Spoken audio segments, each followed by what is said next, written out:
Floyd's Custom Shop did a hell of a job porting this Springfield Echelon. So far, this thing's doing really well. I got about 300 rounds or so left before I hit that 1,000 round mark on the freshly ported Echelon. Everything's going really smooth with it. We're gonna go ahead and just keep on shooting. Mind you, I only have one mag that has the Floyd's base pad on it, which is compatible with the Floyd's magwell. That was a slight miscalculation on my side. I should have gotten more than one, but what the hell, we'll just keep reloading and keep shooting.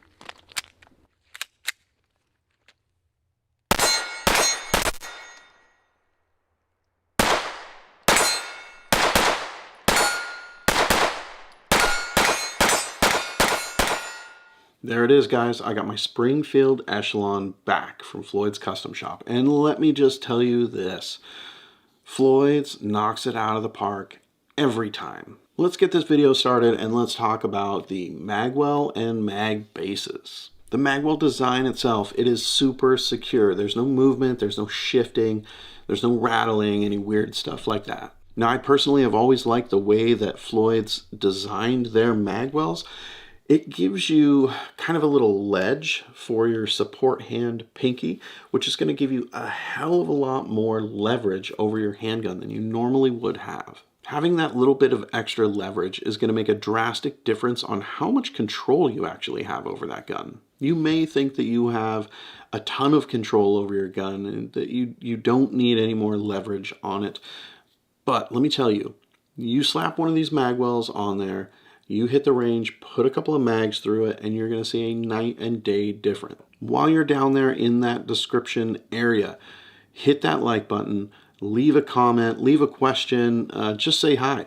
All of that stuff really helps so that this video and this channel, period, doesn't get buried within the YouTube algorithm. As we all know, YouTube's not exactly a friend to the 2A community, so every little bit that you can do helps. Now this magwell, it is a two-piece design. You get a plug that goes into your back strap, and once you get that set and in place, then you can go ahead and mount your magwell to the bottom of your grip, and then you have a set screw here that'll go through and secure everything.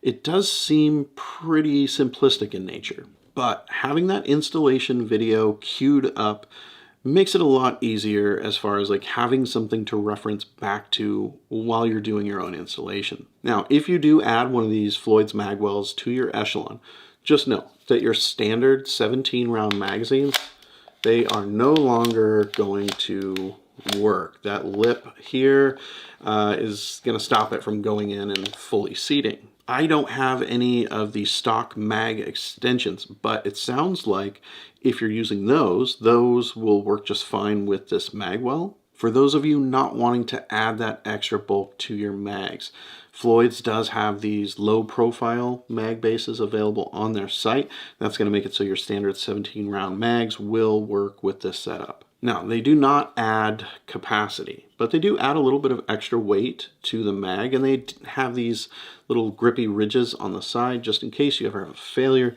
and you have to forcefully strip your mag from your gun.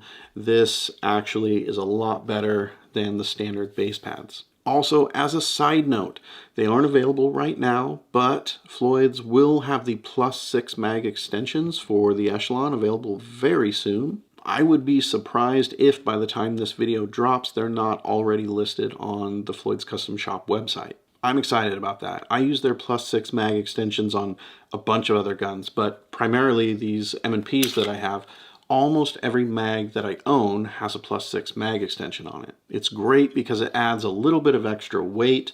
At the same time, you have a great surface here for gripping and stripping the mag if you ever need to do so. It's going to be nice adding those +6 mag extensions to all of my Springfield Echelon mags.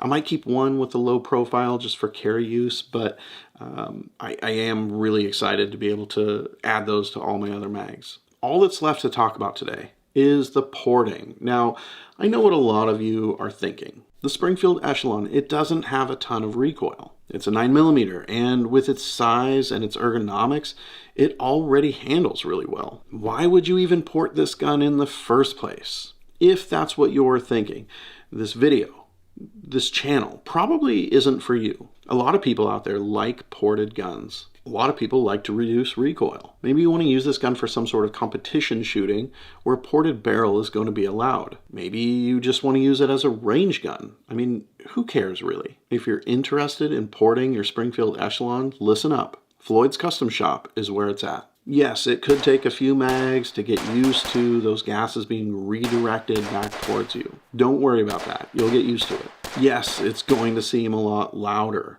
After all, a lot of those gases are being redirected, and as a byproduct of that, it's gonna seem a lot louder than it used to. The benefits of porting outweighs these little drawbacks, if you can call them that. You can take a ported gun and a comped gun, you can put them side by side, and you're gonna see very similar performance when it comes to recoil reduction over a stock gun. The big difference though, is that a ported gun is going to work with any holster that's out there on the market, as long as it's made for that gun, of course. There's also not going to be any pain in the ass routine of getting home from the range and having to break it down, removing that comp to be able to pull the barrel out, to go through and clean everything up, you know, put it all back together, put the comp back on, you know, torque down back to whatever specification it's supposed to be at, make sure that it's all squared up. A ported gun has the advantage when it comes to recoil reduction, ease of use, and maintenance.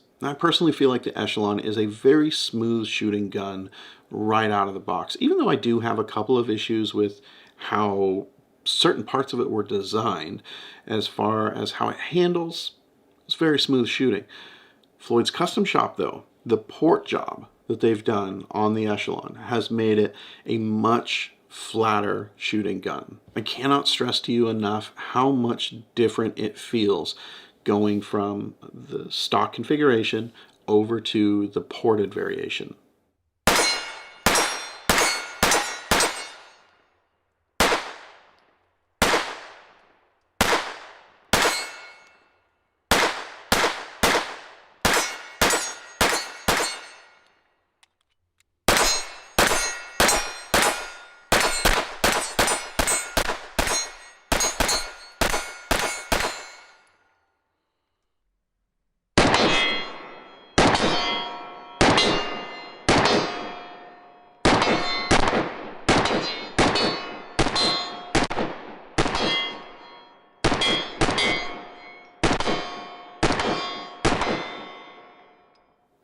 Now, those people who just prefer stock guns because they don't trust aftermarket parts or modifications or whatever, I get it, but that's not what we do here at 360 Tactical Solutions. For those of you wanting to take your Springfield Echelon to the next level, the Floyd's Custom Shop Enforcer porting, it's spectacular. It is ridiculously good. The magwell and mag bases, for me, they're an absolute must-have. I'm really happy with the way that this Echelon is working out so far. Between the Floyd's editions that I've done, the Talon Pro Grip, the Apex mag release, and a stainless steel guide rod, I'm really glad that I added this gun to my collection. Since the barrel and slide have returned to me from Floyd's, I've put right about 1,000 rounds through it. It's in between 900 and 1,000 rounds. I don't have somebody out there at the range with a clicker keeping count.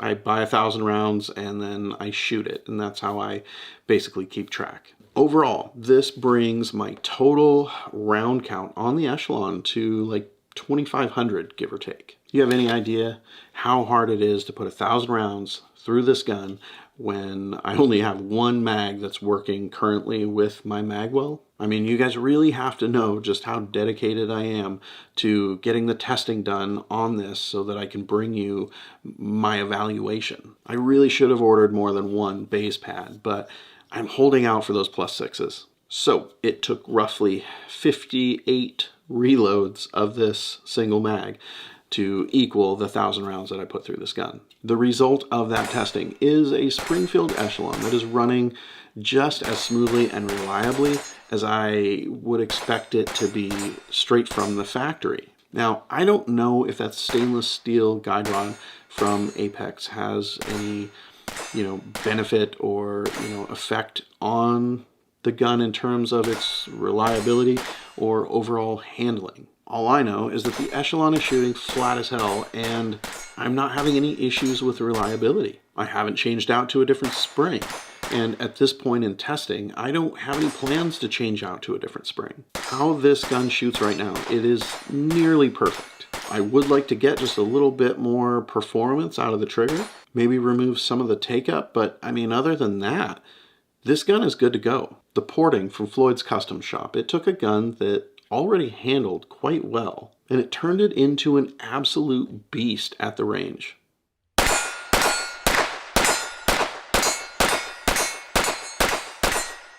If you're considering doing a major upgrade like porting to your Echelon, make sure you go through Floyd's to have it done. You will not be disappointed. That's going to be it for today, guys. If I don't do any more upgrades on this thing in the near future, I'll probably come back and do like an update video after another 2,000 rounds, maybe 3,000, somewhere in the neighborhood of maybe 5,000 rounds total. So that's it. Till next time, stay safe out there, hit the range regularly, do some dry fire training, and I'll see you back here real soon.